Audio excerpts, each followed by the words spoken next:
Contrary to the rumors that you've heard, I was not born in a manger. I was actually born on Krypton and sent here to save the planet Earth. We cannot continue to rely only on our military in order to achieve the national security objectives that we've set. Everybody somewhere between the ages of 18 and 25 will serve 3 months of basic training. We've got to have a civilian national security force that's just as powerful, just as strong. Yes, we can. Obama's healthcare plan will include coverage of all essential medical services. Yes, we can. Obama is a cruel hoax. He works for Wall Street. He's an agent of finance capital. Where did you come up with the number $700 billion? Here's the Treasury spokeswoman's quote. It's not based on any particular data point. We just really wanted to come up with a really big number. To Democrats and Republicans who've opposed this plan, I say, step up to the plate. A few members were even told that there would be martial law in America if we voted no. Secretary Henry Paulson is no George Washington. I don't think anyone questions, Mr. Kashkari, that you're working hard. Our question is who you're working for. Obama pledged that he would resume the Security and Prosperity Partnership talks between Mexico and Canada that President Bush initiated. The old boss is starting to look a lot like the new boss. Robert Gates is going to remain on the job as defense secretary for at least a year. Plenty of sources knew about this meeting, told us and others that it was at Hillary Clinton's house, but clearly it wasn't. We've got to give them a stake in creating the kind of world order that I think all of us would like to see. We see you causing a depression so you can blow out the economy and consolidate it and bankrupt it. We know that you are enemies of free humanity, and we are here standing against your tyranny.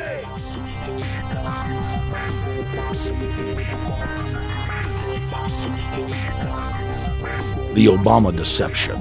The truth strikes back.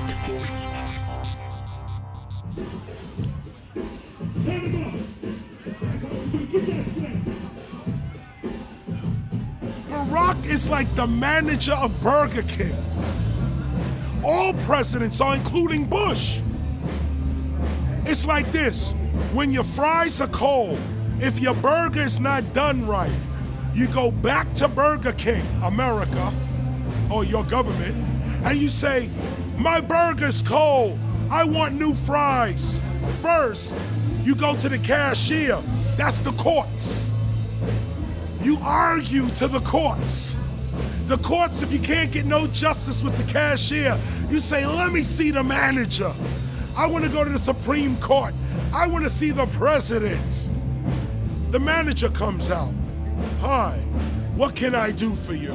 Now the manager can override the decisions of the cashier, but you never get to see the franchise owner of Burger King. If you really have a problem with your burger, you need to go see the franchise owner. We need to go to the top or to the bottom. We need to go to where the real architecture of government is. And it's not in a president, it's in a global scheme. Politics in America today is identical to pro wrestling. And what I mean by that is, in front of the cameras and the public, we all hate each other.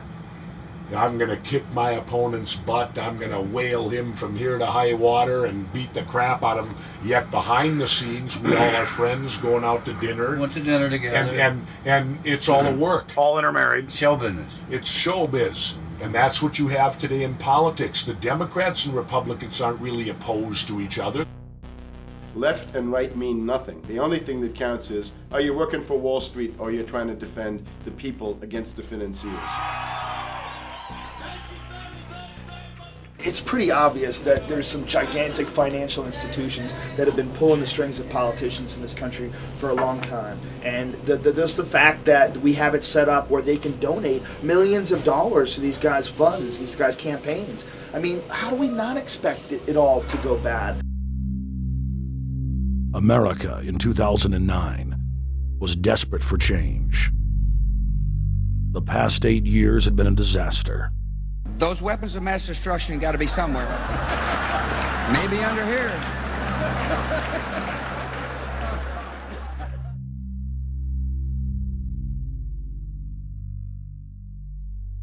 George W. Bush, who had claimed to be a conservative, had tripled the size of the federal government, shredded the Constitution, and destroyed the image of the United States worldwide. Nope, no weapons over there.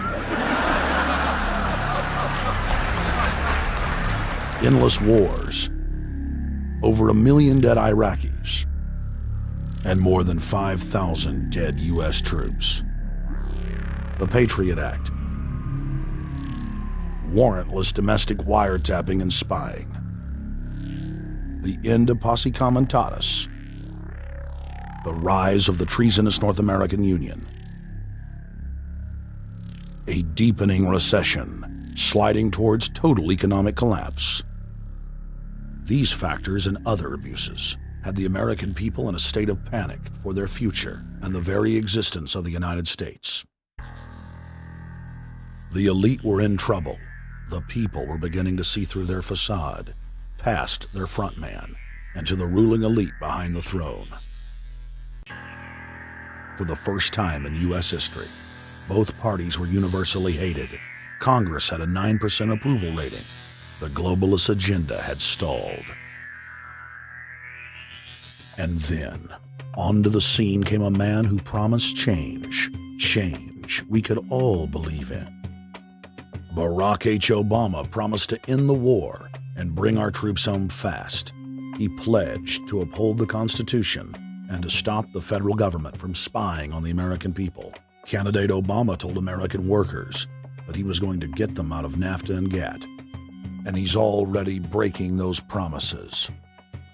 In this film, we will prove that Obama says one thing and does another, and that he works for the very same elite interests that Bush served, the very interest engineering the financial collapse and formation of a dictatorial world government. This film is not about left or right. It is nonpartisan. Our past documentary films are among some of the most damning indictments of George W. Bush and his administration that have ever been made. If humanity has any hope of effecting real change for the better, it will not come from the Madison Avenue false reality makers who have cast Barack Obama as the savior of the world. To alter our course from tyranny to liberty, to defeat the corrupt elite, we must get past the puppets and confront the real power structure of the planet. Now we can see a new world coming into view. A world in which there is the very real prospect of a new world order.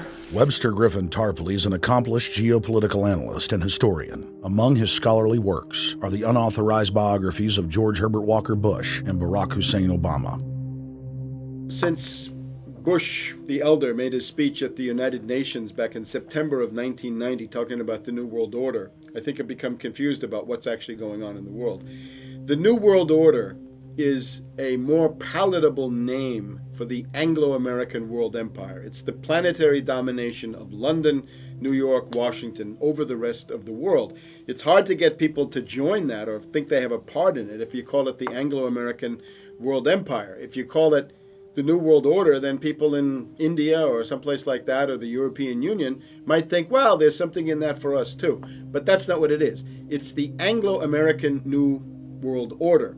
It's really the old world order. It's the British Empire morphing into the American Empire. The U.S.-British world empire is what you're going to get. Combines of powerful men have always battled with each other over the levers of power.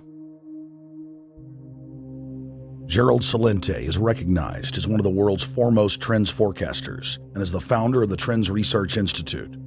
People that are knowledgeable know that the fight that this country has been waging since its inception is for the central bankers not to take over the country.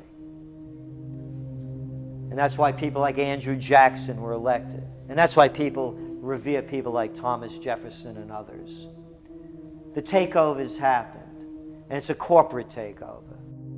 Agents of the Bank of England attempted to assassinate President Andrew Jackson on multiple occasions because of his resistance against a private central bank being set up in the United States.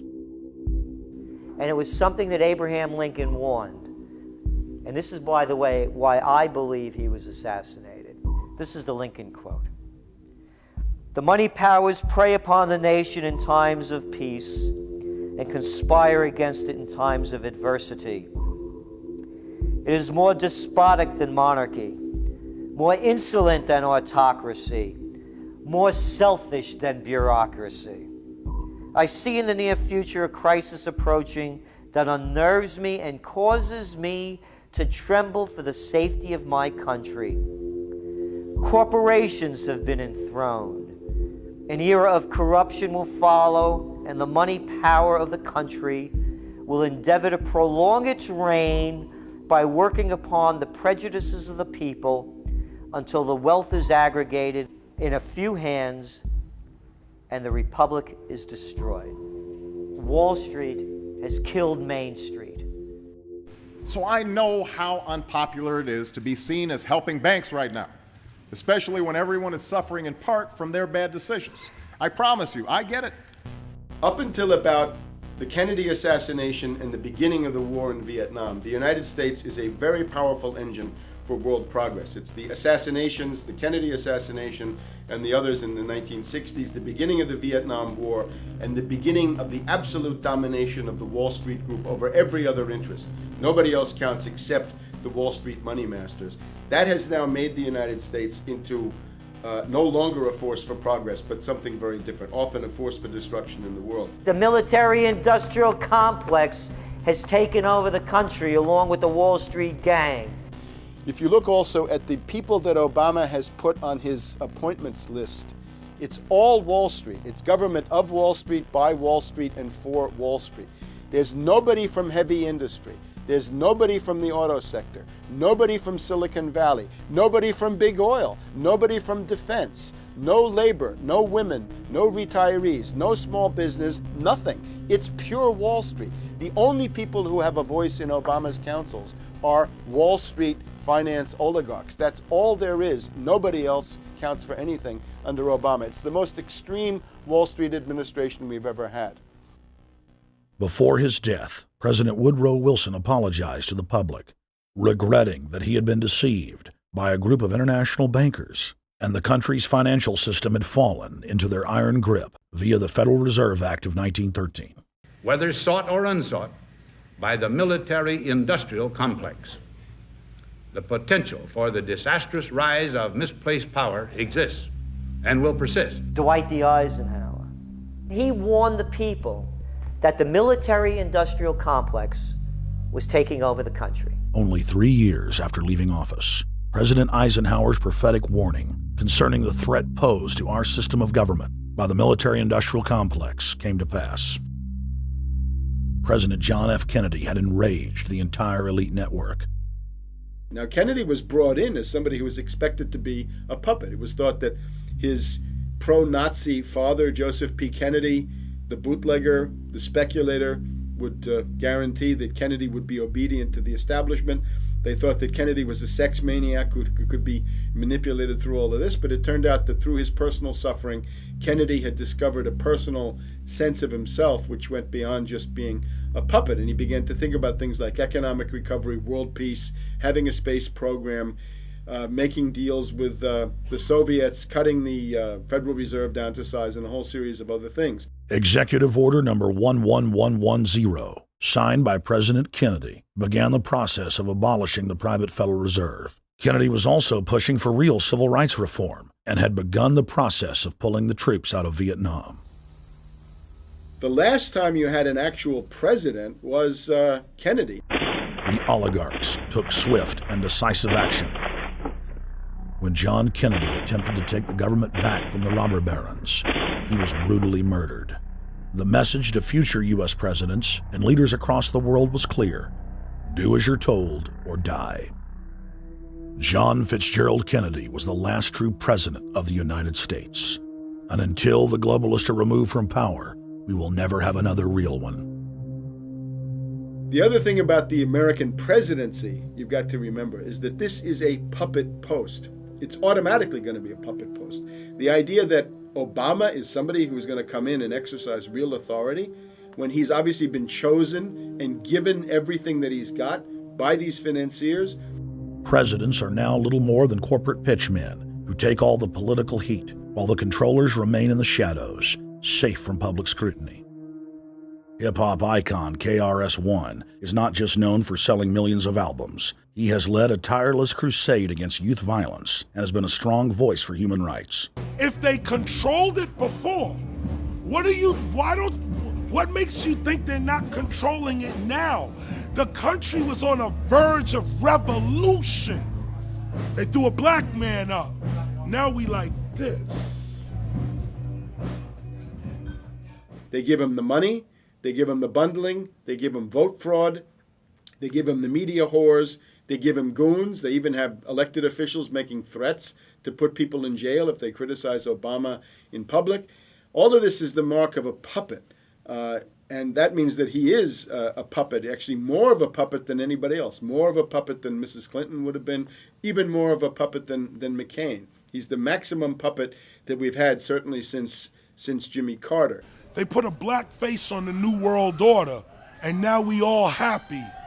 KRS ain't buying it. In the real executive power structure, the president serves the military-industrial complex, itself owned by the international bankers. If there's a revolution, the population just throws out the prime minister or president. The elite stays in power because the public is never aware of who the real enemy is.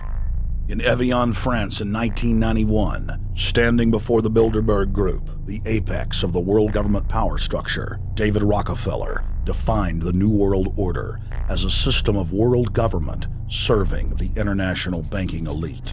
For decades, the banker-owned media would attack anyone who dared to warn the public that a dictatorial world government was being constructed right under their nose, and that national sovereignty was being deliberately destroyed. And now, after years of denial, the media and the elite themselves are proudly announcing that not only is world government real, but is the answer to the financial crisis that they carefully engineered. Suddenly, the Wall Street Journal tells us that the North American Union is here, and that getting rid of the dollar for a common currency with Canada and Mexico is good. The Financial Times of London, published by a member of the Bilderberg Group, crowed that a dictatorial world government had been kept in the shadows for our own good, and that it was now time for it to emerge from behind the curtains of national security. White House Chief of Staff Rahm Emanuel stated on record that they can't let this crisis go to waste. You never want a serious crisis to go to waste. And what I mean by that, it's an opportunity to do things that you think you could not do before.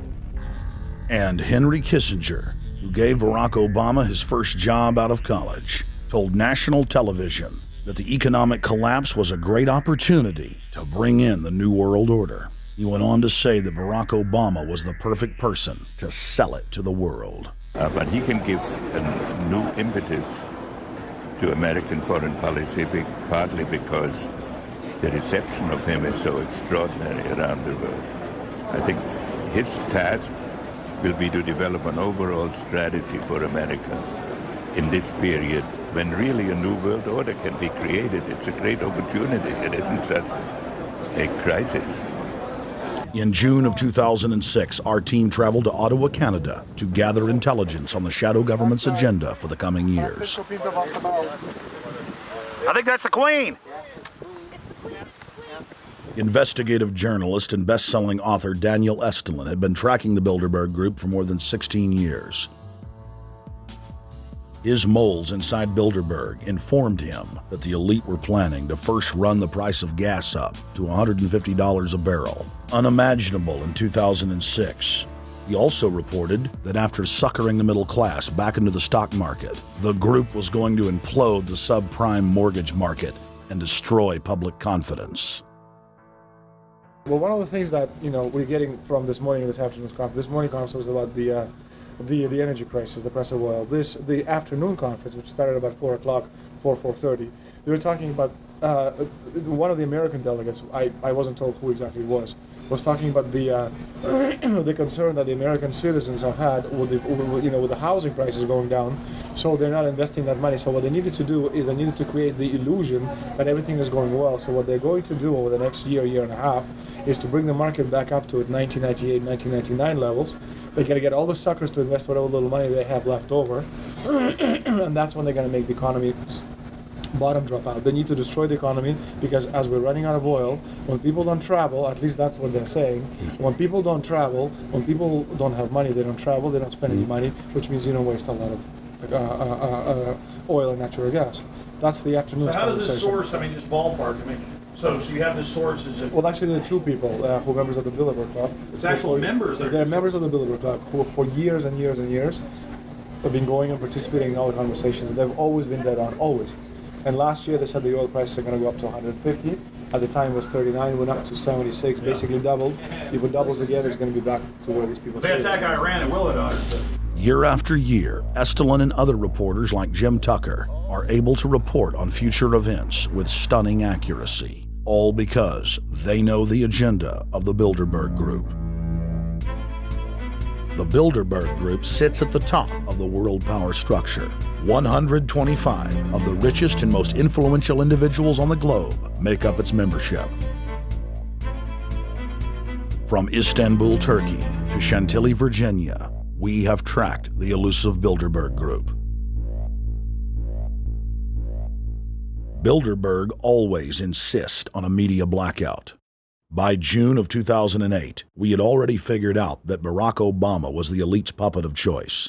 The national media claimed that during the weekend the Bilderberg Group was scheduled to meet, that Obama had speaking engagements set for Chicago and the Midwest. We knew better. In a classic bait and switch, the Obama campaign told the press corps to get on Obama's campaign plane and that Obama would join them on the flight to Chicago. Campaign staff then slammed the door shut.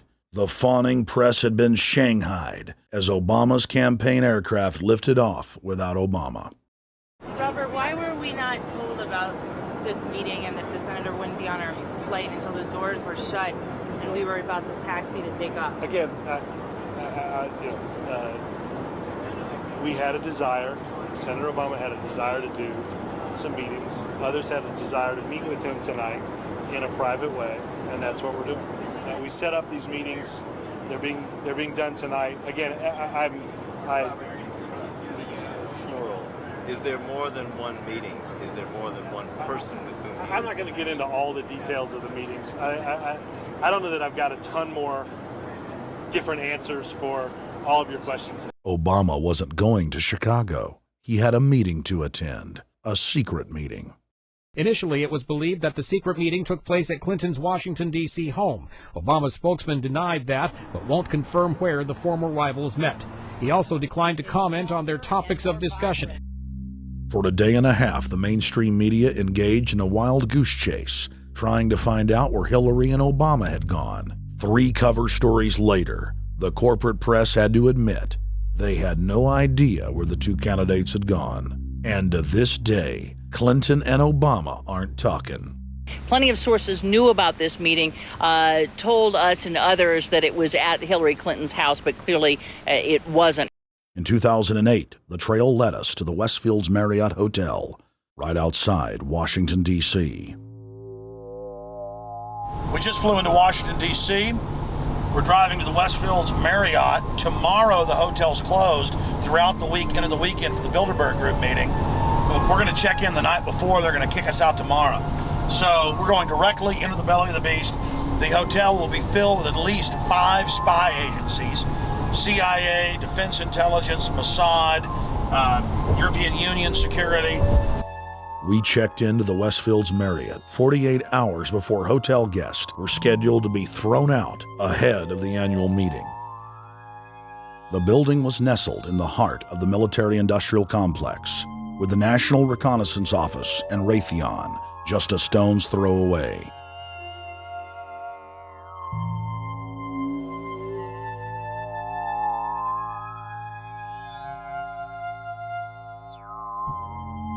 The plan tonight is to try to not get arrested, dodge the security, get in there, get some footage of the elite arriving in the morning, because some arrive before they officially lock it down, and then getting out of the building.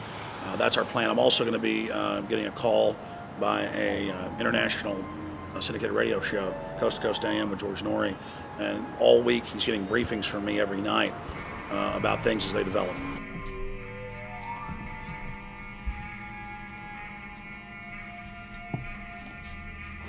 George, we're sitting here in the room. As the phone rings with your producer, Tom Danheiser, to put me on, the fire alarm goes off.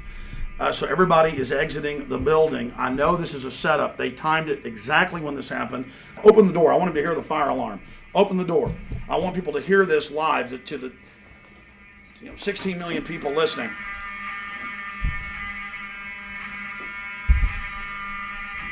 George, do you hear that? Now, they're going to use this as an excuse. The Westfields Marriott, right outside D.C. in Chantilly, they want to use this to flush us out of here. They're very upset. Everybody that covers Bilderberg, I was detained 2 years ago, interrogated, screamed at. They said Bilderberg was upset about me, wanted to stop us. This is guaranteed. Everywhere we go, we're followed. We have another hotel across town as a base of operations. They were there questioning us, getting in our faces. We're being followed everywhere. I need everybody's support right now. I pray to God they don't try to set me up. They may have tried to concoct this as some way to say, look, they didn't leave during a fire drill, assessing me, knowing I would stay and do the interview. But again, the moment the phone rang with Tom Danheiser, the moment the phone rang, the guys answered it, I'm standing there, the alarm goes off. It's going off right now. The guests are exiting the hotel out there. Of course, there's no fire. This is just absolutely insane. I noticed, too, that there was over 100 security people here today, but tonight we got back and it was a total ghost town, and this is what's insane. We have a security guy walk up to us 30 minutes ago, about 25 minutes ago, before this happened, and said, "What are you guys doing?" We said, "We're just walking around checking out the artwork in the hotel," which we actually were admiring, but we were also going around getting some footage. And they said, "Well, no cameras allowed." We said, "Fine." And then he said, "Yeah, we had somebody do a fire alarm a few weeks ago, and me and Rob, my camera guy, were on. Why is he telling us about a fire alarm?" I forgot that part, George. These bastards have done this. I don't know how. They're planning to try to set us up or something, but this is incredible. We are here in the middle of this right now, George.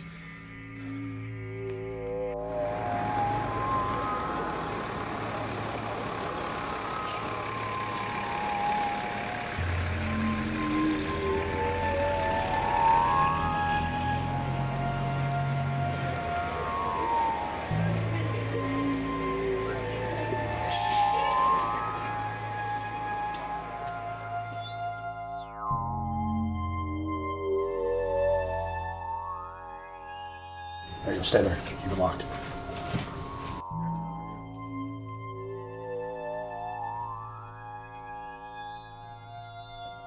Let's go. Let's get out of here now, Richard. Don't screw around anymore. We got out of here on exactly the right time. Is this the way out? Yeah.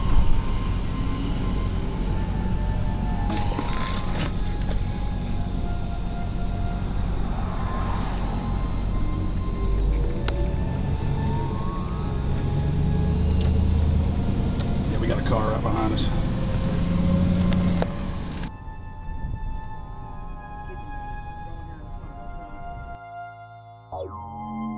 We made about, what, 5 turns and 6 turns, the same car's following us.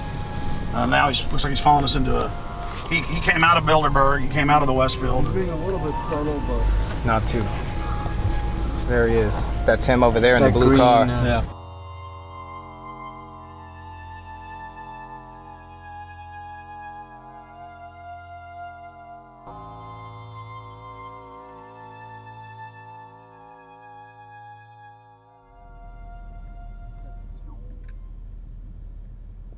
We're headed back to the Marriott here in Chantilly, Virginia, the scene of Bilderberg 2008. We successfully infiltrated the last day and a half inside, got out with some great stuff. We've been tailed, and now we're going back to cover the dignitaries, the elitists, as they arrive. And right now is the prime time for them to start arriving for the next 3-4 hours. We took about a 30-minute break. I'm sure we missed a few, but it doesn't matter.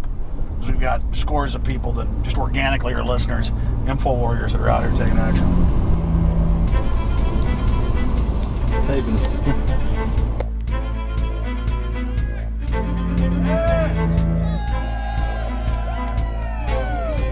Yeah!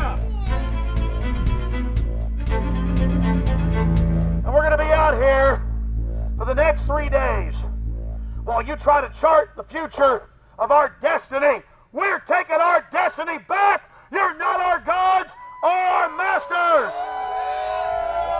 We witnessed at least 7 convoys of armed Secret Service entering the Westfields Marriott, and internal sources confirmed that both candidates did attend at least one meeting inside the conference.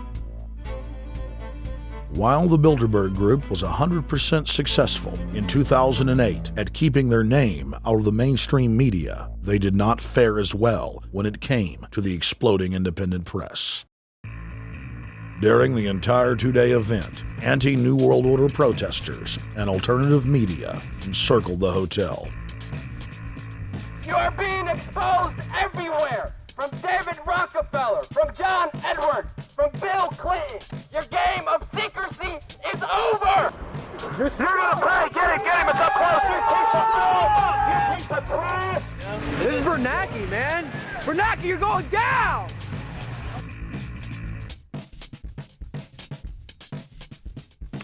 Obama, we know you're here, Obama.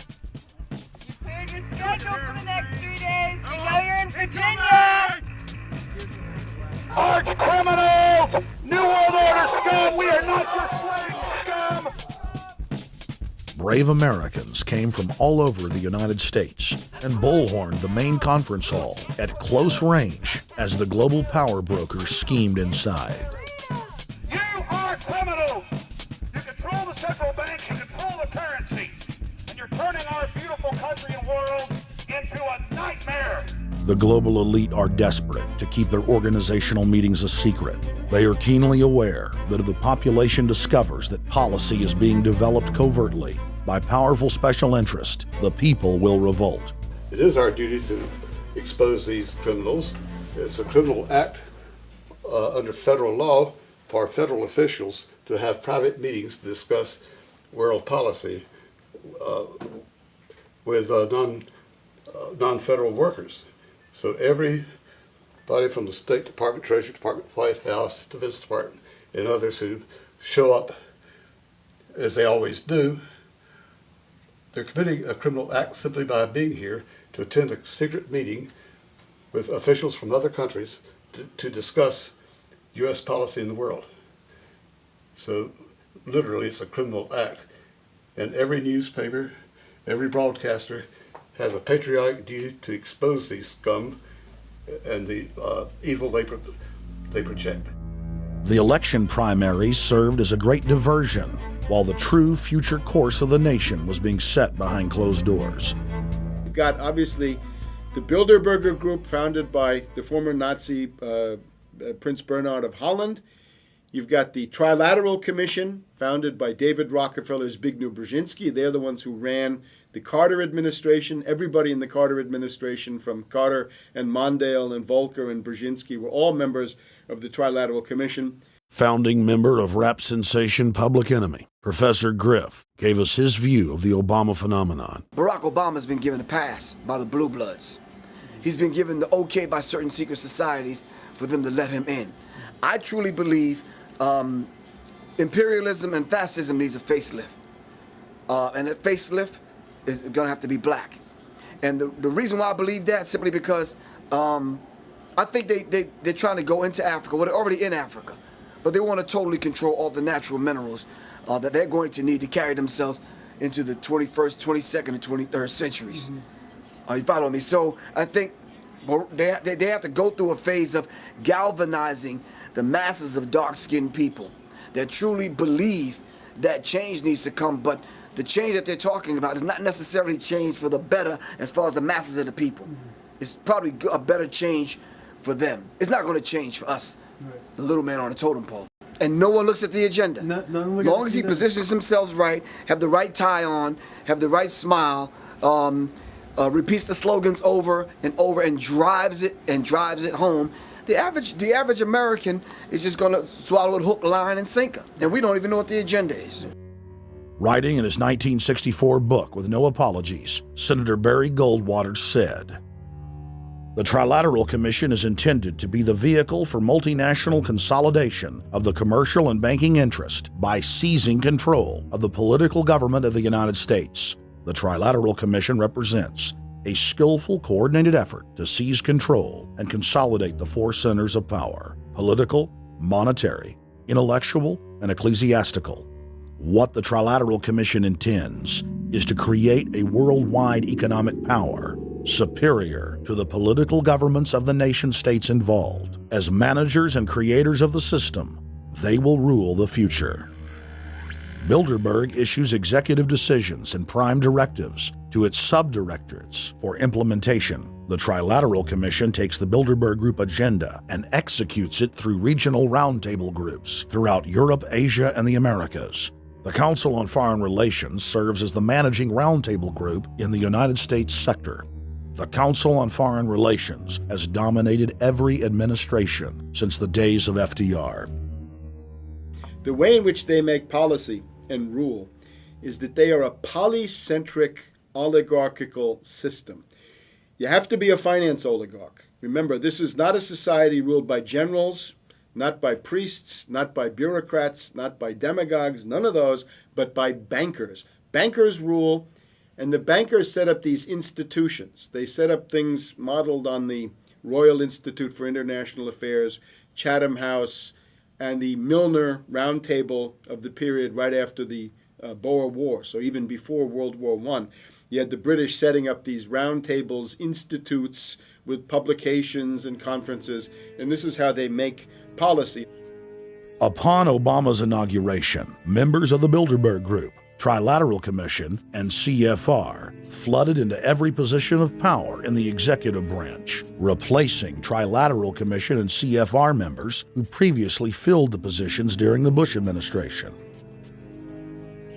When you look at the U.S. ruling class, you'd have to say that they're a really pathetic bunch of failures and bunglers. They are a miserable excuse for a ruling class. And that's one of the big problems we have, is you go from Clinton to Bush to Obama. What stays the same is the ruling elite that gives these puppets the orders that they act on. And these orders are wrong-headed, let's say the least. They're basically bankrupt. They're going to lead to the collapse of this civilization. What they're doing is using the existence of the United States as a formerly powerful nation state to act out their Wall Street fantasies of world domination and maintaining their capital structures and maintaining their system of looting. And this can't be done. So the basic question is, they've hijacked our country and you got to take it back from them. You've got to drive Wall Street out of the government, and at that point you'd have a reasonable chance of getting back to prosperity and some kind of peace and order in international affairs. We had a chance to speak with economist and author George Humphrey. They have created a power elite. And we're not talking about the millionaire down the street. You can't even be a member of their club unless you're a multi-billionaire. And friends, this is not about rich versus poor. This is about a very, very small handful of the worst criminal element on this planet, manipulating and destroying the good people of this nation and of this world. About this Obama with change. Look at the people he's put in to mastermind the economic recovery. Larry Summers. I love it. Every time they talk about Larry Summers, he's always brilliant. He's another brilliant one. He's the one that helped dismantle the Glass-Steagall Act, the banking act that was put in place in the 1930s, so the banks couldn't become the banksters that they become. In the 1990s, you had the beginning of the derivatives bubble, thanks to people like Alan Greenspan, Rubin, Summers, a lot of the people who are now back in the Obama administration. And the derivatives, I think, are the centerpiece of this entire problem today. These are the same people, Geithner from the Treasury Department. Could you imagine that? Now we have the U.S. Treasury Secretary, who also is a Robert Rubin protege of the Larry Summers Group, that dismantled Glass-Steagall and broke apart the regulations that would have prohibited the banks and brokerages from becoming these criminals. He was the former president of the New York Federal Reserve, And now he's our Treasury Secretary? And as we all know, the Federal Reserve is as federal as Federal Express. It's a private bank. And now we've put this guy in charge of it? I mean, Wall Street has hijacked Washington in broad daylight. Every single one of his appointments support the status quo. Every one of his appointments are there to screw the American people. Every single one of his appointments are people who are working to bring down the Republic and the Constitution of this country. Secretary of the Treasury, Timothy Geithner, Bilderberg Group and Trilateral Commission member. Secretary of State, Hillary Clinton, is a Bilderberg and CFR member. She is also married to Trilateral Commission member William Jefferson Clinton. Ambassador to the United Nations, Susan Rice, Trilateral Commission. National Security Advisor General James L. Jones, Bilderberg, Trilateral Commission, and CFR. Deputy National Security Advisor Thomas Donilon, Trilateral Commission, CFR. Special State Department Envoy Henry Kissinger, Bilderberg Group, Trilateral Commission, and CFR. Chairman, Economic Recovery Committee, Paul Volcker, Bilderberg Group, Trilateral Commission, Council on Foreign Relations. The Director of National Intelligence, Admiral Dennis C. Blair, Bilderberg Group, Trilateral Commission, CFR. Secretary of Defense Robert Gates, Bilderberg Group, Trilateral Commission, CFR. Deputy Secretary of State James Steinberg, Bilderberg Group, Trilateral Commission, CFR. State Department Special Envoy Richard Haass, Bilderberg Group, Trilateral Commission, and President of the CFR. Obama Presidential Advisor Alan Greenspan, Bilderberg Group, Trilateral Commission, CFR. State Department Special Envoy Richard C. Holbrooke, Bilderberg, Trilateral, CFR. And the list goes on and on. Even if Barack Obama were the most wonderful person in the world, he was groomed and brought to power by the global elite to carry out their agenda. Humanity must look past Obama and realize that presidents come and go, but the shadow government and their program of global enslavement continues. How could people be so stupid and gullible to believe a bunch of political people? So people who voted for Obama were trying to express, I think, first of all, something worthwhile. The hatred for Bush, Cheney, the neocons, the desire to punish the Republicans for their adventures, their police state, and their economic depression. The second question was on the economy. People felt that Bush was selling them down the river into a world depression. He is, of course, the new Herbert Hoover in that regard, so they were trying to get something different from that. The tragedy, of course, is, and this is really why Obama was groomed and prepared over a period of almost 30 years now, that Obama is there to frustrate and to deceive all of those hopes. Obama is a cruel hoax. He's a bogus sham. He's an absolute denial of everything that you'd expect from an American president. It is very disturbing to see well-meaning people falling for high-tech propaganda over and over again. It happened after 9/11. The American people en masse were swept into a mob psychology, irrationally throwing their common sense to the wind and doing whatever the administration told them to. The general public eventually caught on to the fact that George W. Bush was a deceitful thug and that the economy was in freefall. In the midst of it all, Barack Obama was there, speaking out against the abuse of the people at the hands of the establishment. With the election of Barack Obama, the world rejoiced that the United States was no longer in the hands of madmen. But unfortunately for humanity, this was another vicious fraud. I want to like the guy. He speaks gently, he's intelligent, he seems to be a man of peace. He is just as charismatic as they come. But you know what? Is that a tree is really, really measured by the quality of its fruit. And when you kind of put away all the flowery words, when you put away all the rhetoric, when you put away all the rock and roll music, What he does is what's important for the people of this country, starting with the truth. Obama is notoriously a liar. He promised that he would get out of Iraq, I think within 16 months at some point. We had Samantha Power telling the Scotsman that he wouldn't be bound by those promises, and sure enough, he's now not going to be bound by those promises. Obama pledged in hundreds of speeches and interviews that within 6 months of being elected, he was going to bring our troops home from Iraq. But after he was inaugurated, the story changed. Now he said that they would look at bringing some of the troops home in 16 months. 2 weeks later, his story had changed again. Now the administration would look at bringing the troops home in 23 months. Well, Obama's already fudging. He's fudged since day one in this election, where he first said we're getting out. Well, now it's a timetable, and now it's da-da-da, because they're getting to him. They're understanding that, and he ain't going to be able to get him out because people more powerful than him got us in. When he first ran, remember, he was going to take the troops out.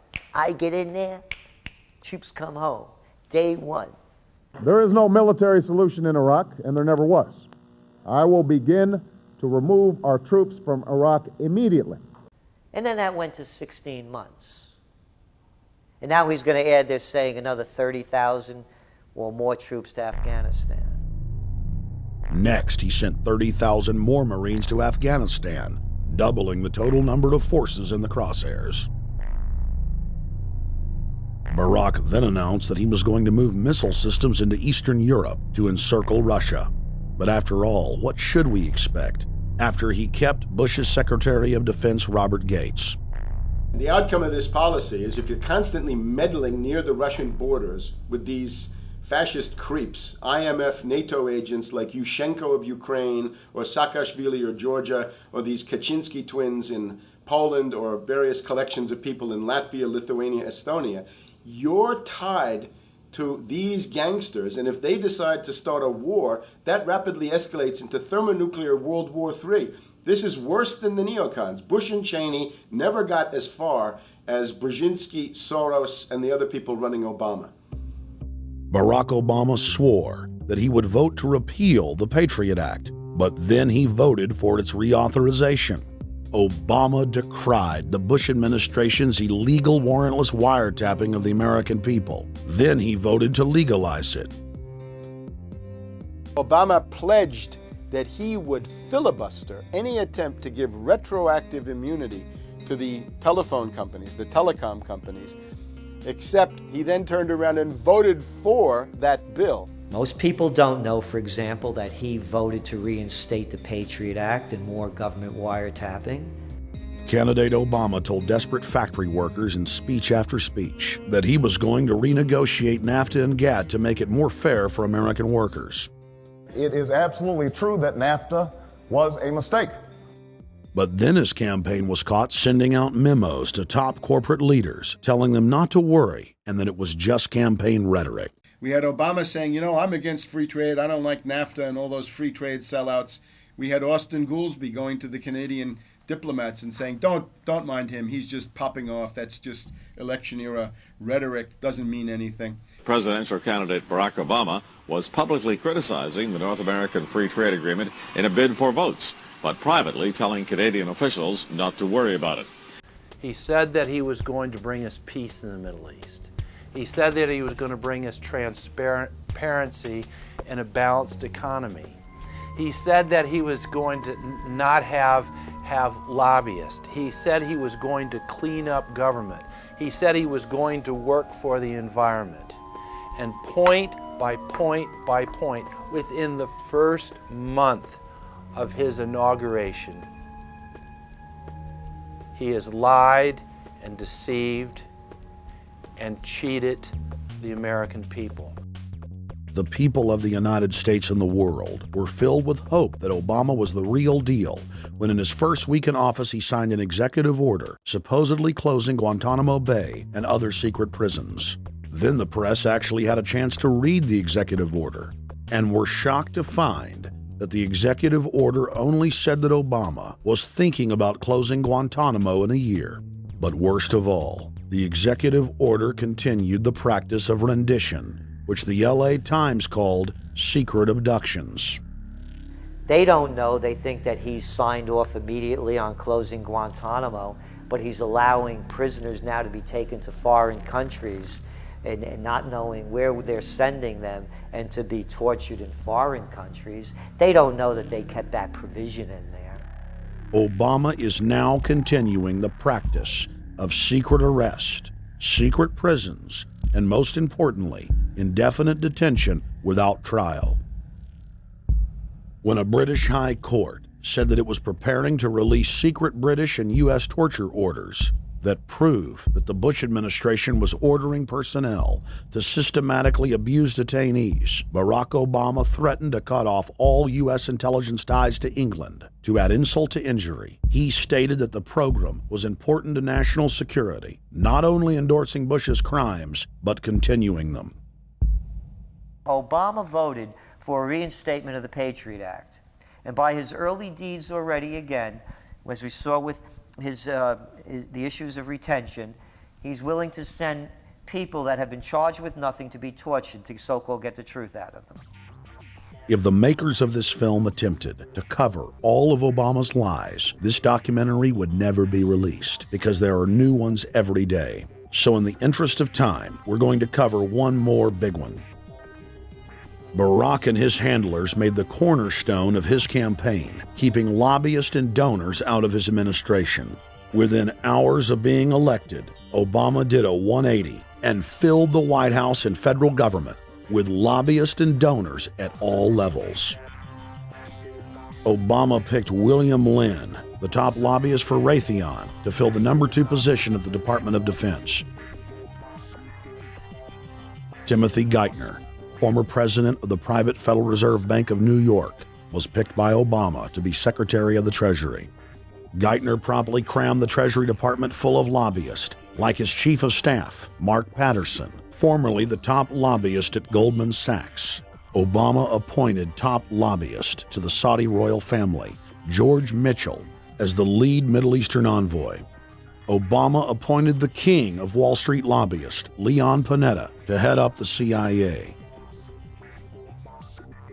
Obama tapped Tom Daschle, top lobbyist for healthcare firms, to run the Department of Health and Human Services, and the list goes on and on.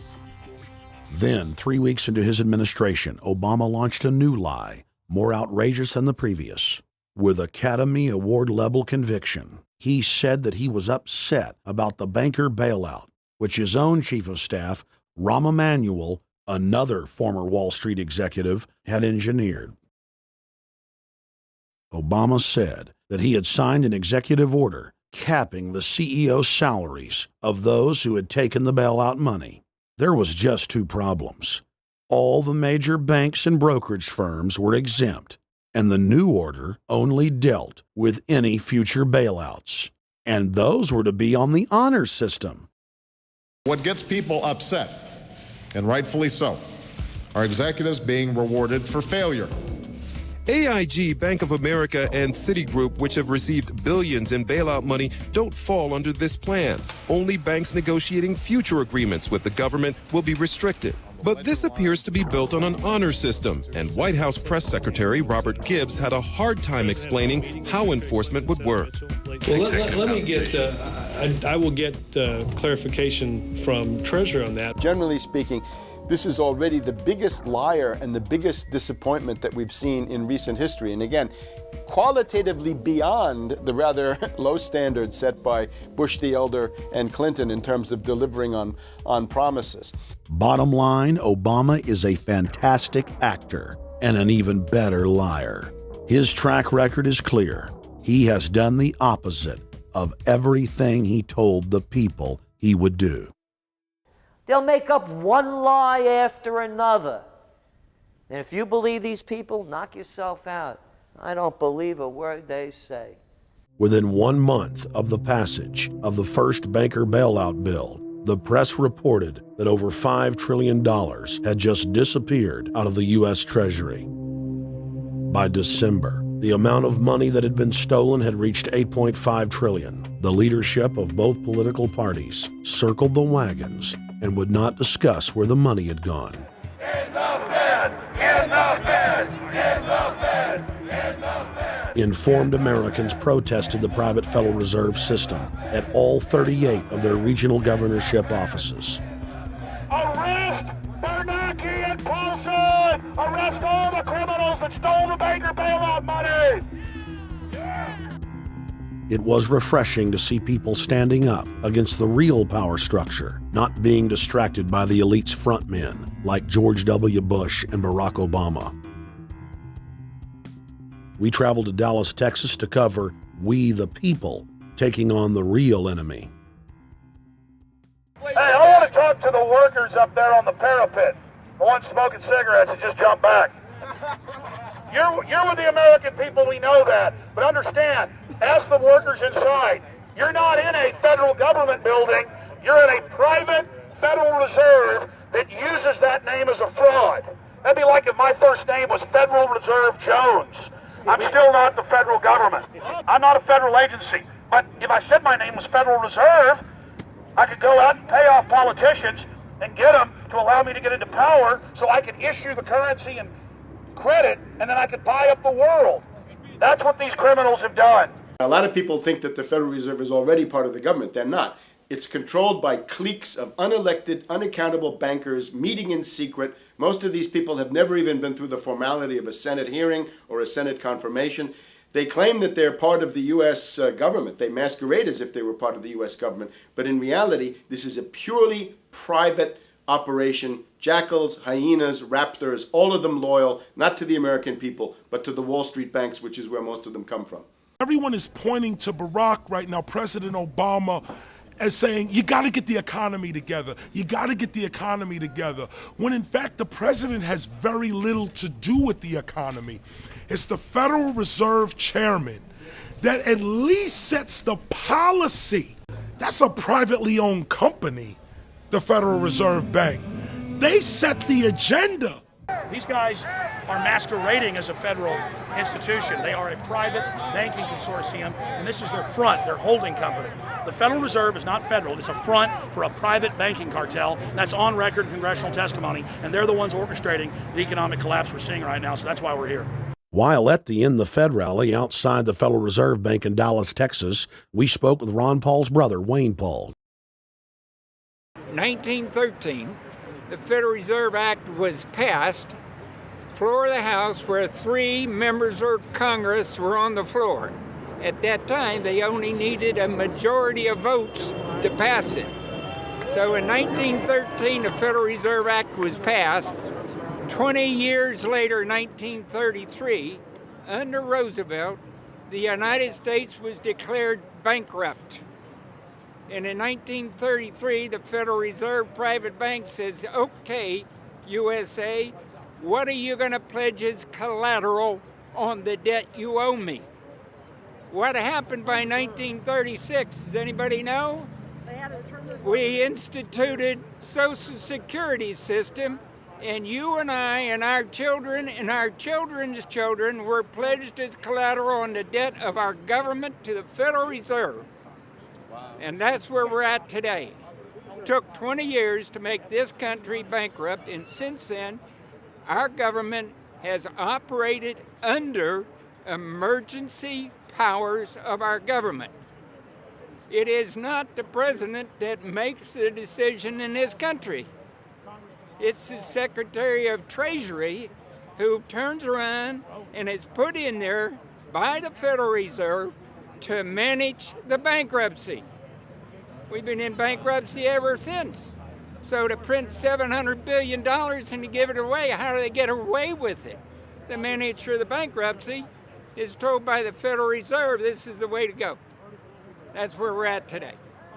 Yes, we should point out, Congressman Ron Paul now has a huge amount of sponsors for a bill in the House of Representatives to abolish the private Federal Reserve crime syndicate. In 1913, the money power of the country was taken away from the people. By constitutional privilege, it belongs with the Congress, but it was given up in the Federal Reserve Act. The Federal Reserve is no more federal than Federal Express, but yet it has the power to determine the direction of use of money in our economy. If we could take that power back and put the Federal Reserve under Treasury, we start to be in a position of being able to control monetary policy on behalf of the United States people. The Federal Reserve is totally private, and Alan Greenspan 2 weeks ago on PBS on Lair NewsHour said on record that they are above the law, the Congress, the President, everyone. No court can do anything. We run America. What is the proper relationship, what should be the proper relationship between a chairman of the Fed and a president of the United States? Well, first of all, the Federal Reserve is an independent agency, and that means basically that there is no other agency of government which can overrule actions that we take. So long as that is in place and there is no evidence that the administration or the Congress or anybody else is requesting that we do things other than what we think is the appropriate thing, then what the relationships are don't frankly matter. Notice what Greenspan is saying. Greenspan is saying the Federal Reserve is beyond the law. And in reality, they are in practice beyond the law. Nobody, as far as I know, has ever audited the Federal Reserve. One of the first things we ought to do when we nationalize the Fed is go in there and find out the audit. Who stole money? Who engaged in corruption? There's a whole series of people going back to Volcker, to Greenspan, to Bernanke, and so forth. Think of the arrogance of private group of banks that have bankrupted the nation by design so they can repo the country. A private group of banks that loaned us our own money back are telling us they're above the law. You are not above the law, criminals. No one is above the law. No one is above the law, and the private Federal Reserve sure as hell isn't either. Since the founding of the Federal Reserve back under Woodrow Wilson, the Federal Reserve has struck out 3 times. They didn't stop the crash of 1929. They didn't stop the banking panic of 1932, 1933. And now they are the cause of the derivatives crisis because they're the ones who inflicted derivatives on the world with Alan Greenspan. Instead of our economy being about goods and services and real products and manufacturing, it's all about these guys, the private Federal Reserve that masquerades as a government entity who controls the issuance of currency and credit. They're the ones that have cut off the liquidity in the market. They told us have a debt-based economy. Then they cut it off once they get us under their thumb and implode the economy so they can consolidate it. And that's what they're doing right now. I mean, it's in their own documents, it's in their own statements. They claim, give us unlimited power, give us trillions of dollars of the Baker bailout bill that's already $5 trillion, not $850 billion as they say. And we'll get the economy going, but they're hoarding the money and buying up other banks that aren't part of the Federal Reserve, buying up insurance companies, buying up roads, infrastructures, media empires, defense contractors. What the banks do is they implode an economy by cutting off credit, and then once things really fall to a low, and they know the low because then they buy everything up and start then putting more money back into the economy, and then they build it back up. So they build us up and then shear us, build us up and shear us. And they're getting ready. All over the world, they're always shearing some country, imploding it. Comes out in their own IMF and World Bank documents. That's just the foreign arm of the same cartel. And these are the people who claim to be the saviors of the economy, the people who have created every important crisis in the past 100 years, the Federal Reserve. So it's illegal, it's unconstitutional, and it's a failure. And I think the failure is what everybody can see right now. Yeah, what they do is they make you think Clinton's evil in running things. Then, oh, Bush will save us. And then, oh, Bush was evil. Now we'll be saved by Barack Obama, but he's just a puppet. But as we get deeper into this phase, when they implode the economy, they have all the money and all the control. But they also like to pose as the savior. So Obama is meant to be the savior during the Depression, and he'll save us with a 1 million person, he said, is bigger than our military, domestic spy force, a 3 million person environmental spy force. So giving people these jobs to be government bureaucrats and spies to go out and manage the other 290-something million Americans. And so this is classical fascism. The communists also do it. Any vertically integrated command and control authoritarian system does this. So they're openly following what the same group of banks did in Germany, Russia. It's in the Communist Manifesto to have a private central bank, because the private central bankers actually wrote the ideas that they had Marx and Engels put out. People go, well, why would the banks want communism? It doesn't exist. They rape us, they consolidate us, they put us into work brigades, they make us slaves, and they say it's a people's paradise. Look at it, boy, you're really doing good. And then they transfer all the wealth of the nation offshore. The globalists are outside all the nations. That gives them safety, and they play countries off against each other. And so that's what we're facing and dealing with. And so they're bringing in classical, hardcore tyranny in the U.S., but we have the internet. We've grown our numbers. The alternative media has exploded. That's why they're trying to move in to shut down and regulate and tax the web, but it's too late for them. They're playing in the 19th century, 20th century rules. It's the 21st century, the century of resistance to tyranny. And so it's going to be one hell of a fight with the people and free humanity on one side and the New World Order on the other. And every one of you out there counts, needs to be involved in this fight like nothing you've been involved with before, because this is life and death. Everything depends on exposing these people. Everything depends on showing the people that this is the New World Order, this is the criminals. We're dealing with the king rats here, the people that are carrying out tyranny worldwide. And either they fall or we fall. Either worldwide darkness and a new age of tyranny and oppression and with a scientific overlay, or a new age of liberty and freedom and a new renaissance. The choice is the people's out there.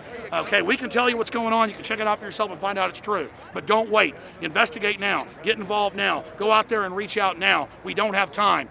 If you're looking for the solution, look in the mirror.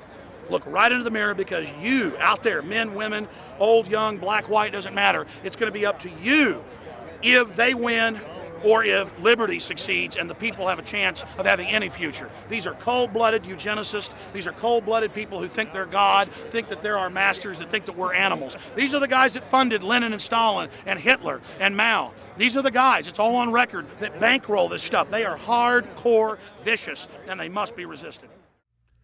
You're watching The Obama Deception. We're going to go right back to the film in just a minute.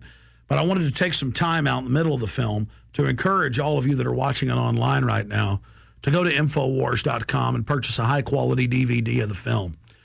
Or you can go to PrisonPlanet.tv and download a high-quality DivX version to burn to disc or DVD to give to your friends, your family, your neighbor, and your community. I also want to challenge all the viewers out there to take time out to write notes as you watch this film and to check all the claims that we've made for yourself, because I'm confident in the information presented here. And I want you to not trust me, but to know for yourself, to know in fact that Obama is a betrayer and a liar, a Judas goat, a Trojan horse to bring in the one world government. So again, I want to thank you for watching The Obama Deception. You can go to Infowars.com and get a high-quality DVD, or watch it in super high quality and burn disc to give your friends, your family, your neighbors, and warn the public at PrisonPlanet.tv. Now let's cut right back to The Obama Deception.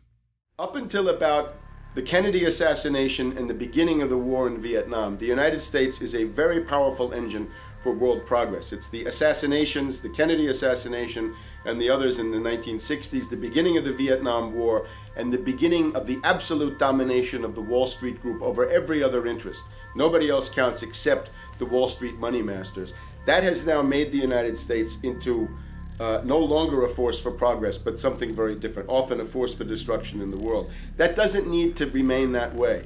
The interest of the American people is to fight to take your government back from Wall Street and make the United States a force for progress in the world, which we easily could do if we could just break the power of the people behind Obama. The main banks of Europe, which were started by Adam Weishaupt and Rothschild, the Banque Nationale de Paris, the Bank of England, the Bank of Italy, have all financed the messianic and war leaders of the last 200 years. Napoleon, Lenin, Stalin. They backed Adolf Hitler. They backed Franklin Delano Roosevelt. And they are backing right now Barack Obama. The banking cartel had established a beachhead in 1913 through the Federal Reserve Act. In 1947, they set up a parallel shadow government through the National Security Act. From 47 on, the national security state began the long process of absorbing federal and state bureaucracies, while at the same time undermining the constitutional power of Congress and dominating the executive branch. By controlling the issuance of currency and credit, the private Federal Reserve was able to buy up most of the Fortune 500. And if a company wouldn't sell, the bankers would unleash federal regulators to run them out of business. Private central banks in Europe, the United States, and England took taxpayer money and loaned it at over 30% interest to third world nations. The bankers would then bribe the leaders of those countries not to pay back the loans. Their third world puppets would sign agreements stating that when the country defaulted, the banks would be given all the natural resources and infrastructure of the once sovereign lands. But worst of all, the countries would pledge future taxes paid by the people in perpetuity as profit to the private banks. By the year 2000, there were few nations that had not fallen to the designs of the money power.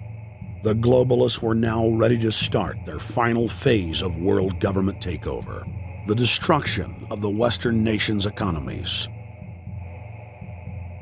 To carry out their final takeover, they first removed banking regulations like the Glass-Steagall Act in the late 1990s.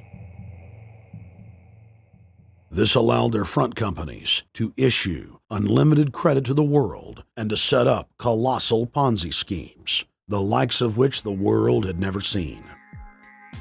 The scams were advertised by the controlled corporate media as completely legitimate. Because of the fantastic returns, private investors, corporations, state and local governments invested heavily. They had taken the bait, hook, line, and sinker. To destroy confidence, in late 2007, the bankers themselves began to badmouth the scams they had created. Next, the central bankers cut off the tsunami of fiat money that they had been using to pump up the bubble. When Congress and the public refused to write the finance oligarchs a blank check, the bankers began to engage in financial terrorism. They said that the world would go into another Great Depression unless their demands were met, further destroying confidence. The stock market instantly had its biggest one-day loss in history, but even that wasn't enough to force Congress to capitulate to the offshore banks. Senator Inhofe of Oklahoma and Congressman Brad Sherman of California, amongst others, told the world that the entire Congress had been threatened with martial law by the White House and the Treasury Department if they didn't pass the so-called banker bailout bill. The only way they can pass this bill is by creating and sustaining a panic atmosphere. That atmosphere is not justified. Many of us were told in private conversations that if we voted against this bill on Monday, that the sky would fall, the market would drop 2,000 or 3,000 points the first day, another couple thousand the second day, and a few members were even told that there would be martial law in America if we voted no. That's what I call fear-mongering. Unjustified. The final version of the bill was kept secret from the Congress until minutes before the vote on October 3, 2008. The Federal Reserve had promised total transparency, that every dime would be accounted for. To Democrats and Republicans who've opposed this plan, I say, step up to the plate. Let's do what's right for the country at this time, because the time to act is now, to prevent the possibility of a crisis turning into a catastrophe.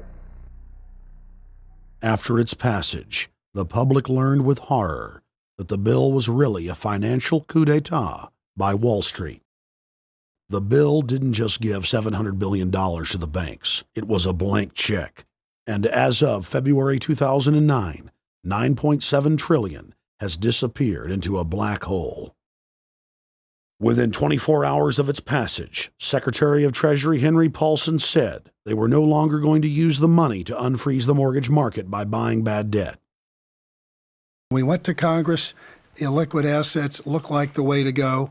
As the situation worsened, the facts change. I will never apologize for changing an approach or strategy when the facts change. Paulson has, in the meantime, admitted that the subprime mortgage crisis is not the cause, really, of the breakdown of the entire world banking system and the bankruptcy of most of the banks in London and in Wall Street. He said, oh, we're going to buy up toxic assets, but we're not going to worry about subprime mortgages. What he's talking about is derivatives. Derivatives are the center of the crisis. He went on to say that where the money was going was a secret. I believe that banking institutions are more dangerous to our liberties than standing armies.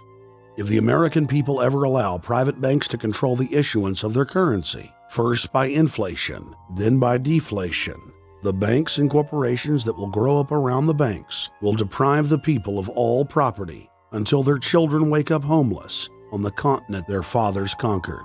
The issuing power should be taken from the banks and restored to the people, to whom it properly belongs. Thomas Jefferson, 3rd President of the United States. Secretary Paulson came in with the Vice President and Fed Chairman Bernanke and made all these assurances that there was absolutely a critical, immediate need to get rid of the corrosive derivative products, all the different names for this, ubiquitous, sub-S retraded credit default swap, blah, blah, blah, blah. Okay? But they talked about them as though they knew what the hell they were. You got the money and you immediately said, what items, what auction? Now, the Treasury just basically cut that out of the bill.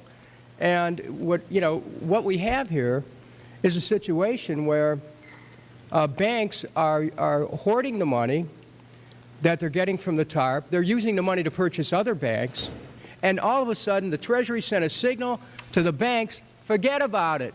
We're going to give you the money that you want, and you do what you want with it. Unless you direct it specifically, it's not going to happen. I don't think anyone questions, Mr. Kashkari, that you're working hard. Our question is who you're working for. Throughout its passage, President Bush and Senator Obama worked in tandem to get Congress to pass the bill without even having time to read it, despite the fact that in major polls, 98% of the American people were against the bill. The leadership in both parties were for it. And I really want to commend Barack Obama, because as we were involved in the this and that and different provisions of the bill to persuade people, he really gave them confidence that this was the right decision for the American people, even though it wasn't, in our view, a great bill for them to vote on. I want to take a particular moment to also thank the individual who's not here, and that is Barack Obama, who made numerous calls not only to all of us, but to members of our caucus, and helped us gather the votes on the Democratic side to pass this legislation. Bankheads then bragged to the press that they were hoarding the bailout money and using it to buy up smaller, healthy banks and insurance companies. Their plan was working like a charm. Next, the central bankers loaned the federal government back $787 billion of our own money at interest for President Obama's so-called stimulus package. And just like the banker bailout, Congress was given less than an hour to read the 1,070-page-plus stimulus bill. Barack Obama, who had pledged on the campaign trail to wait 5 days before a bill could be voted on so that the Congress and the people could have a chance to read it, said that the stimulus was too important and it had to be passed before anybody could see it or read it, or the crisis would turn into a catastrophe. Doing little or nothing at all will result in even greater deficits, even greater job loss, even greater loss of income, and even greater loss of confidence. Those are deficits that could turn a crisis into a catastrophe, and I refuse to let that happen. After its Friday passage, in gangster fashion, President Barack Obama took a 4-day vacation and said that there was no rush to sign it. The spending bill was really a takeover bill, designed to further federalize the states and to pay off rich donors that had donated to both parties. As the world slid deeper into depression, the bankers celebrated the fire sale that they had created. I believe the phrase burdens of the office is overstated. Yeah, it's kind of like Why me? Oh, the burdens, you know. Why did the financial collapse have to happen on my watch? It's just pathetic, isn't it? Self-pity. And I don't believe President-elect Obama will be full of self-pity. With their access to unlimited fiat capital, they could now buy up sectors of the world economy not already controlled by them. For over a century, the Anglo-American establishment had worked to bring the world system to this point. Artificially engineered global bankruptcy. In an address before the Trilateral Commission in June of 1991, David Rockefeller laid out the elite's ultimate goal. The supranational sovereignty of an intellectual elite and world bankers is surely preferable to the national autodetermination practiced in the last centuries. Now that the bankers were holding the world hostage, they issued their ultimatum. The only solution to restart the global economy would be to set up a planetary government ruled by a new Bank of the World, a Bank of the World owned and controlled by them. Suddenly, hundreds of prominent publications announced the solution, the people's only salvation. Time magazine, in an article titled The New World Order, said that the new super bank would control the world's currencies and set interest rates, and that the new bank would, quote, knock the heads of bad countries like the United States. At a meeting of central bank heads and finance ministers dubbed Bretton Woods II, the plan for world government was unveiled by the very bankers that had engineered the collapse. Formerly sovereign countries would now pay their taxes directly to the banking cartel. Hundreds of new carbon taxes, controlling every facet of human activity, would only be the beginning. Now, all the elite had to do was to sell the public on accepting the final phase of their takeover. And it's Obama's job to sucker the public into standing down so the bankers' agenda can move forward unhindered. Never before in U.S. history has the media gotten behind a president like they are behind Obama.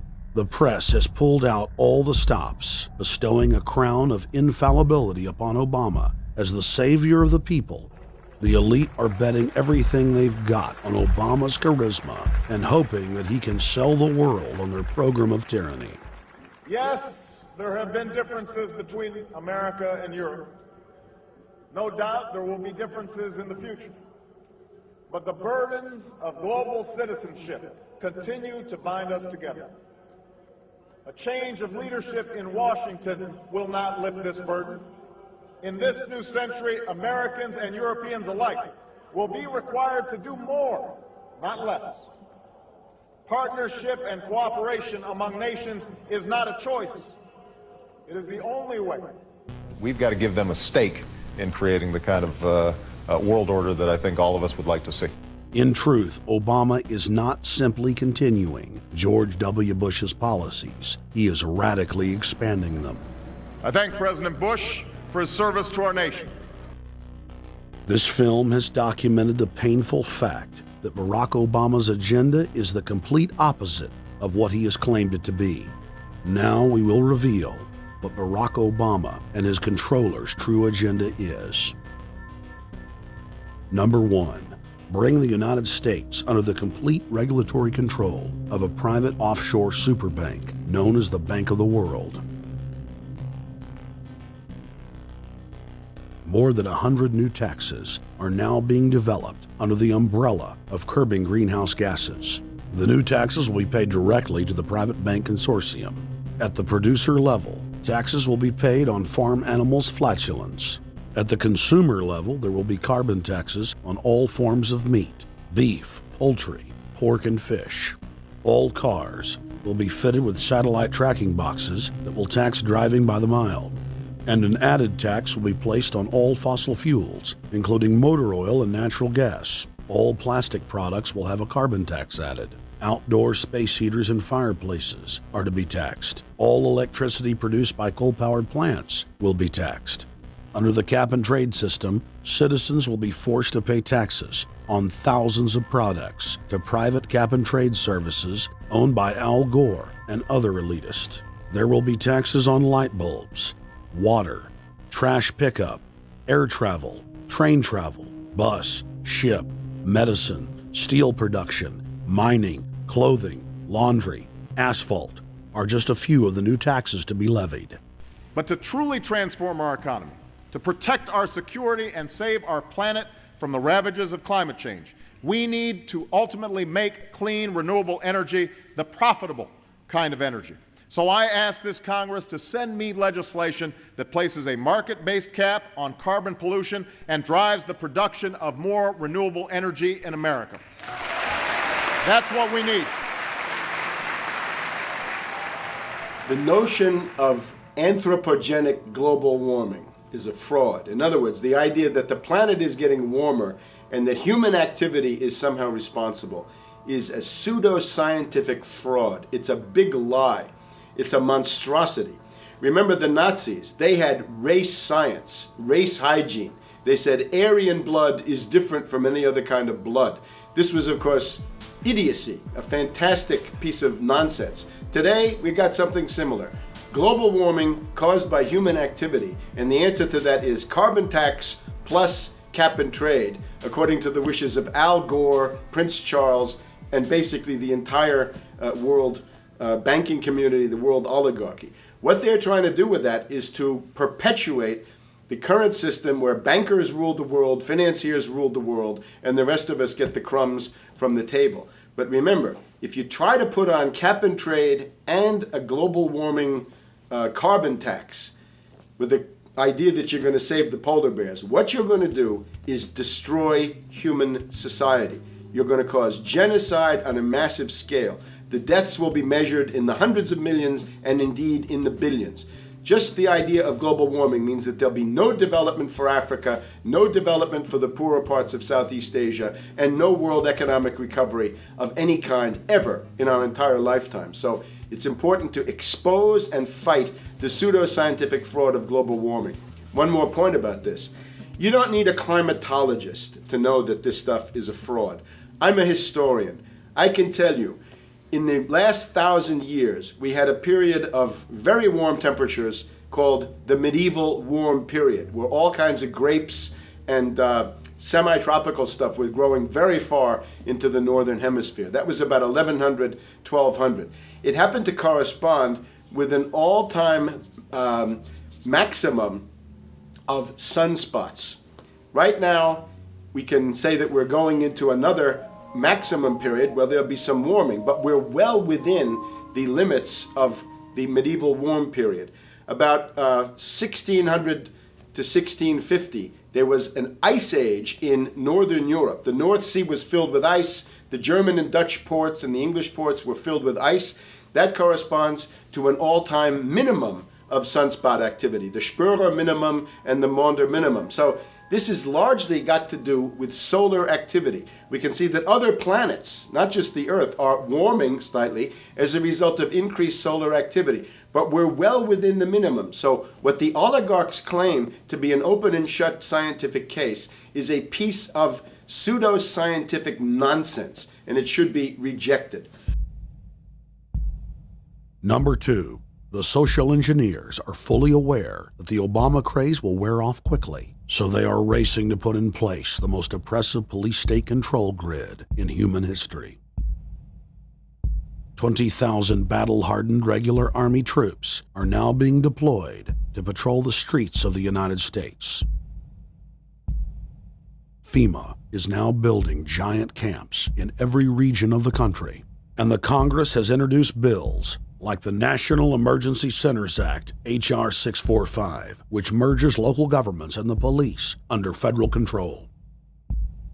And as we all know that have watched these things, they're ready for the riots. With these detention centers that are being opened up around the country, with state police training for riot control in the event of economic calamity and food riots, they know what's going on and they're prepared for it. So people better also prepare for it themselves. Anyone that's not prepared for what's going to happen, they deserve what they get, because there's enough information out there pointing to the problems, and they should take all precautionary actions. Next, Obama ordered the Defense Department to issue DoD Directive 1404.10, establishing a 1 million person civilian army under his control. Simultaneously, Obama launched USAService.org. The new website deceptively masquerades as a federal agency, but in reality is a recruiting tool building a separate, completely private army outside of government that takes orders directly from Obama's controllers. Barack Obama has refused to rescind Presidential Decision Directive 51, signed by George W. Bush. The directive plainly states the president is a dictator and that Congress is ceremonial. We cannot continue to rely only on our military in order to achieve the national security objectives that we've set. We've got to have a civilian national security force that's just as powerful, just as strong, just as well funded. President Obama and his Chief of Staff, Rahm Emanuel, have repeatedly stated on the record that all Americans below the age of 64 will be forcibly conscripted into federal service. Citizenship is not an entitlement program. It comes with responsibilities. Everybody somewhere between the ages of 18 and 25 will serve 3 months of basic training and understanding in a kind of civil defense. Now, it doesn't always have to be service in uniform. One of the things that if you talk to our generals, they are desperate for is a civilian counterpart to our military forces. So is this compulsory then? Well, you have to, in the sense, it's required of everybody, 18 to 25, 3 months. And at some point at that point, you do it. Obviously, I'm not going to say perfect legislation. We'll work that process through. You could do it during a college summer, or you could do it after high school. If you have a demagogue with a fanatical mass movement of personality cultists who is imposing the program of a group of extreme bankers and finance oligarchs, that's fascism. Obama's transition site, change.gov, proclaimed that middle school and high school students will be forced to serve the federal government. Fascism is gutter up, streets up, hooligans, thugs, fervently idealistic students, swarming adolescents, just the kind of thing you see around Obama. The way you get a population to enslave itself when the police and the army are no longer enough to do that. So I think that's if you're a left liberal, it's time to open your eyes to that. All young Americans between the ages of 18 and 24 will be conscripted into a paramilitary domestic security force. If Obama has his way, adults and seniors will also be forced into other forms of service for the betterment of the homeland. Number 3, disarming the American people. Obama operatives in the Congress have introduced more than 10 bills that would end the Second Amendment as we know it. H.R. 1022 would allow the new Attorney General Eric Holder the dictatorial power to ban any gun he wishes at will. In 2008, before the Supreme Court, in the D.C. gun ban case, District of Columbia versus Heller, Holder argued for the complete disarmament of the American people and that only the military should own firearms. H.R. 257 would ban all youth shooting sports, including YMCA and Youth Olympic shooting clubs. H.R. 45 would force all gun owners to undergo federal psychological screening, registration, and testing to keep their firearms. White House Chief of Staff Rahm Emanuel has proposed the extrajudicial banning of any American on the fraudulent no-fly list from owning any firearm. That is, if you are on the no-fly list because you are known as maybe a possible terrorist, you cannot buy a handgun in America. Over 25,000 Americans are added each month to the no-fly list, which numbers over 1 million people who have not been charged or convicted of any crime. It's a case of mistaken identity for a 5-year-old boy from Normandy Park. He had trouble boarding a plane because someone with his same name is wanted by the federal government. King 5's Mimi Jung is live at SeaTac Airport to explain. Mimi. Lori, it's hard to believe that a 5-year-old could be considered a threat, but that's exactly what happened here at SeaTac last week when Matthew Gardner showed up for a flight to LAX. Then they fly in charter. As 5-year-olds go, Matthew Gardner is about as harmless as you can get. But when he and his mom checked in for their flight at SeaTac last week, Matthew was considered the criminal. If you're on that no-fly list, your access to the right to bear arms is canceled because you're not part of the American family. You don't deserve that right. There is no right for you if you're on that terrorist list. And even though this Matthew Gardner is only in kindergarten, TSA workers still conducted a full-blown search. They searched all of our belongings. They took everything apart piece by piece. Nadia Counter says it wasn't easy being treated as a possible threat to national security. I picked up my child to give him a hug and tell him, you know, it's okay, we're doing fine. And they reported to me that I was not allowed to touch him. He was a security risk, and they had to research me to make sure that I had not obtained any materials from him. Number 4, massive restrictions on the First Amendment guarantee of free speech. The President, Congress, and the FCC have announced plans to not only curtail speech on talk radio and newspapers, but to also regulate speech on the internet through the Orwellian-named Fairness Doctrine. The Obama machine is also pressuring Congress to pass draconian hate speech laws that will eviscerate the First Amendment. Number 5, they plan to further federalize health care so that the government can dictate what kind of care citizens receive. Modeled after the British system, this includes rationing care and restricting what procedures the handicapped and elderly are eligible for. Number 6, Obama is already pushing to expand the Department of Defense budget and to station more U.S. troops overseas to encircle Russia, China, Iran, as well as setting up bases in Africa under the pretext of humanitarian aid, and dominate and occupy Africa through AFRICOM. So we're taking your phone call, seeing what you think of Barack H. Obama. Is he a Judas goat? Is he a front man? Is he a betrayer? Let's go to Anthony in Georgia. Anthony, what's your take on Barack Obama? They put the face of Barack Obama as part of their public relations because it's like in the old folk tales about vampires. A vampire cannot force his way into somebody's house. It's against some kind of metaphysical law. So the vampire has to persuade the resident of the household to open the door and invite him in. So they're going to look at the peephole at Barack Obama, which looks like them and appears to be on their side. They're going to say, okay, here's my ally. Let me open the door and let me let this person in. And then Barack Obama is just, of course, a front man for the American empire, where he's going to have the entire U.S. Navy, the entire U.S. Army, and the entire U.S. Marines under AFRICOM command. And, of course, he's going to turn it into a new Iraq, and he's going to turn it into a new Afghanistan. Every operation that you see going on in Iraq and Afghanistan is going to propagate to the poor countries of Africa. And well, sir, I agree with you. Sir, I agree with you. They're looking to the people. They see a handsome, smiling African face. You know, he's all, hey, I'm from Kenya. And then it's a total bait and switch. But it's the same thing here in the United States where they would get sellout Native American chiefs to sell out their people. This is the oldest trick in the book. And he can also pacify the most downtrodden minority groups in the United States. And he's saying, hey, get ready for sacrifice. Get ready to lose your standard of living. They're like, yay, I love Obama. They could never get away with this with a John McCain.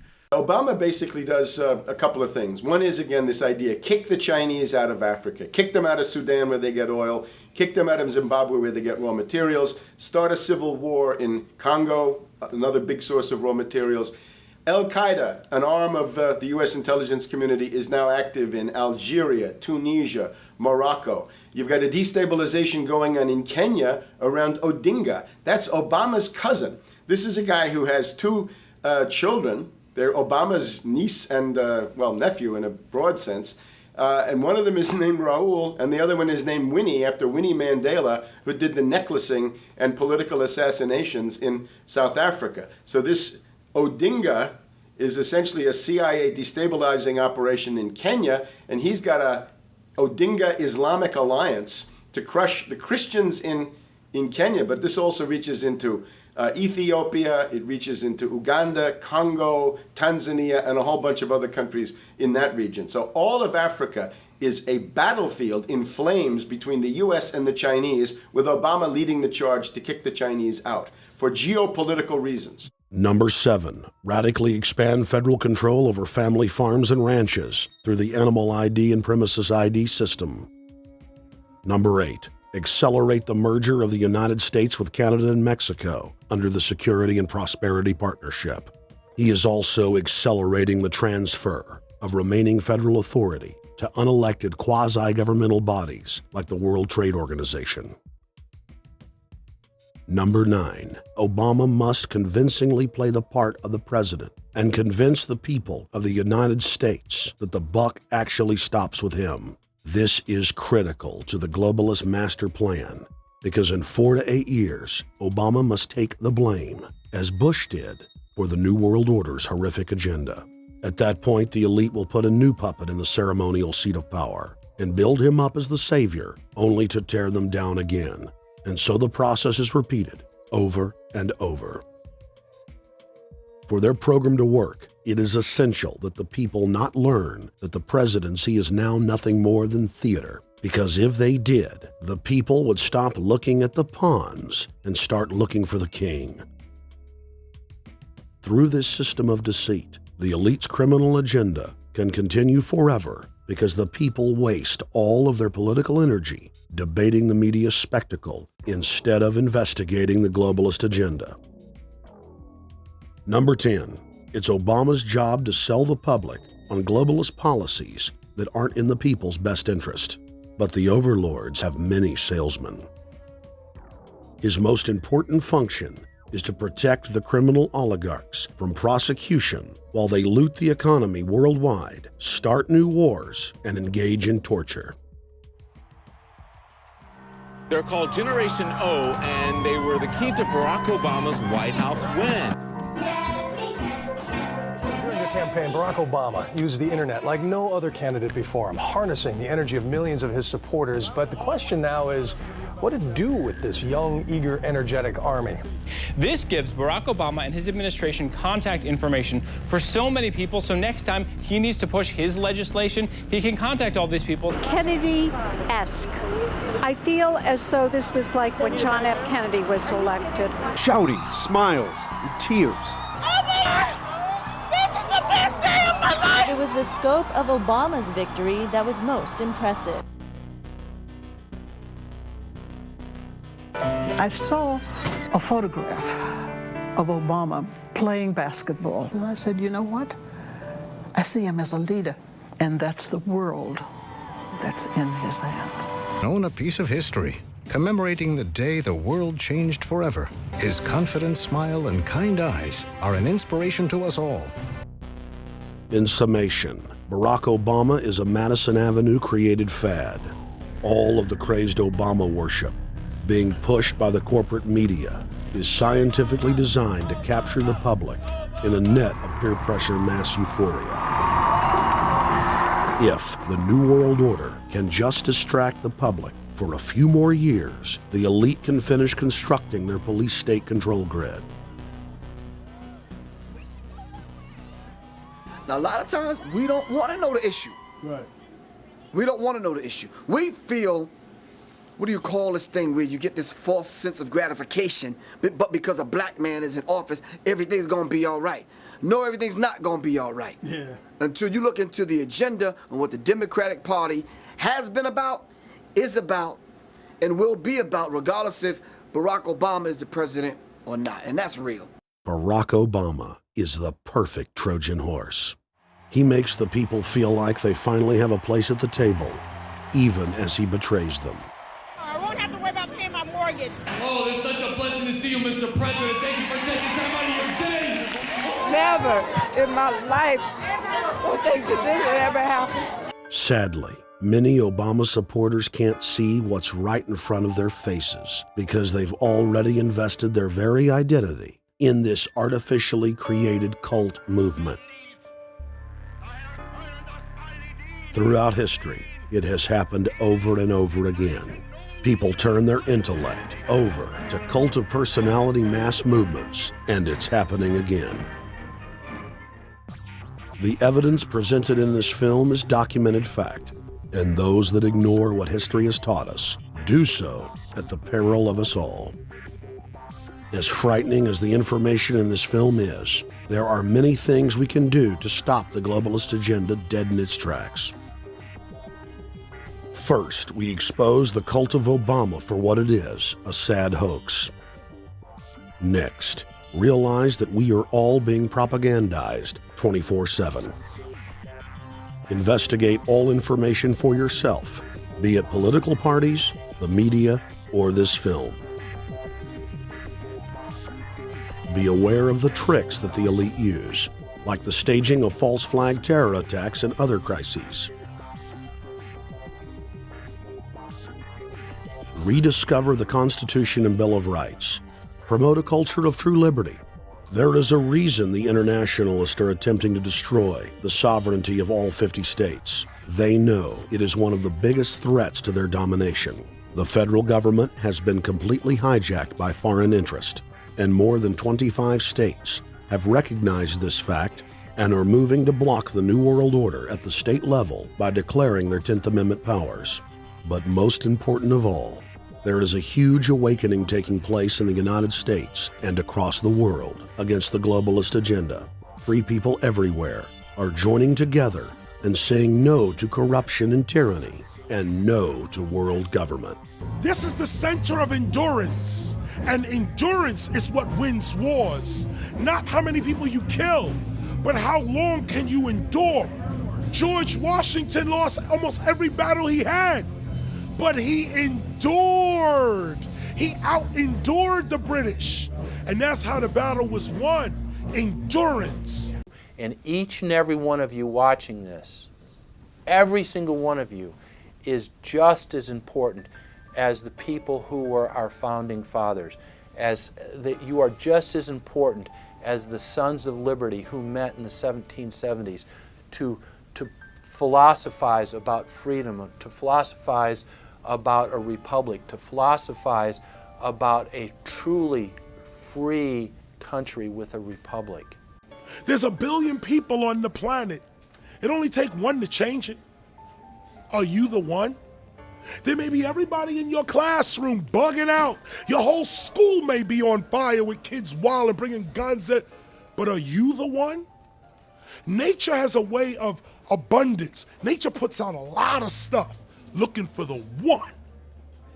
So if you're going to go along with the trend of let's just kill each other, let's disrespect each other, then you're part of nature's plan as well, to be part of just the excess. But if you think more of yourself than just being the excess, you'll do more for yourself. Are you the one? Everybody's not gonna make it, but you have an opportunity to save yourself. Well, we don't have to look back thousands or even hundreds of years to see how dangerous this present day situation is. We can look back to Bolshevik Russia. We can see the takeover by the Bolsheviks talking about the people's revolution, talking about the positive change. And Lenin came in and then Stalin. The fact is that over 40 million Russians between 1925 and 1940, good Russians, people who were Christians, people who had their own businesses, people who were educated, they were exterminated because they had their own business, because they were educated, because they believed in God's law. We can look over at Germany. Germany was in a very, very terrible economic situation, and this very charismatic leader called Adolf Hitler comes in. He makes the roads good, and he promises a better life for the people. And within 10 years, you see a completely nationalized, centralized, dictatorial situation where millions and millions of people were exterminated. And then we can go to Maoist China. Mao came in, he promised change, he promised a better life, and within 5 years, 60 million Chinese were exterminated. They don't teach that. They don't teach that in the schools these days, and it wasn't that long ago. And I pray to God that this will not happen in the United States. And the way it won't happen is if you and your friends and all of us together take action to say no. This country is too precious. It's too wonderful.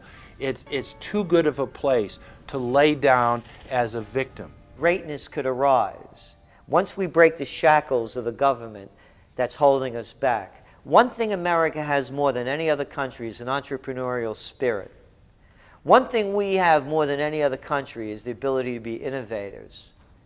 You know, if I was born in Italy, I wouldn't be the trend forecaster I am today because I would have been locked into a culture of thinking one way. We have that freedom of expression and freedom of thought that could free us to create greatness again if Big Brother doesn't come down on us harder. Humankind is at a historic crossroads. The forces of globalism are marching towards absolute despotism. Look in the mirror, count the cost, and decide, are you going to let history repeat itself? Or will you stand tall with freedom lovers everywhere and stop the completion of a world dictatorship?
Thank you for watching The Obama Deception. I want to challenge all of you out there who are shocked by this film to take time out to research the claims of this documentary so that you will discover that we've told you the truth and that, frankly, it's far worse than we could even present here in the limited time we had. And once you find out the claims in this film are true, I want to ask you to do the only thing you can do. Spread the word. Warn your friends and family, your neighbors, about this deception, about this betrayal. We have to warn the people that Barack Obama, despite his fancy teleprompters and his silver tongue, is nothing more than a New World Order frontman, a pitchman, selling you tyranny. Please get the high-quality DVD at Infowars.com. Make copies of it. Get it out to people. Wake them up. Let them know the threat. Let them know what the New World Order and the global banking system is doing. Download high-quality copies at PrisonPlanet.tv. Whatever you do, get the truth out to the people. Because as Thomas Jefferson said, all that evil men and tyrants need to flourish is that good men and women do nothing. So we cannot stand here idle while this treason is taking place, while this betrayal is unfolding. Thank you so much for watching The Obama Deception.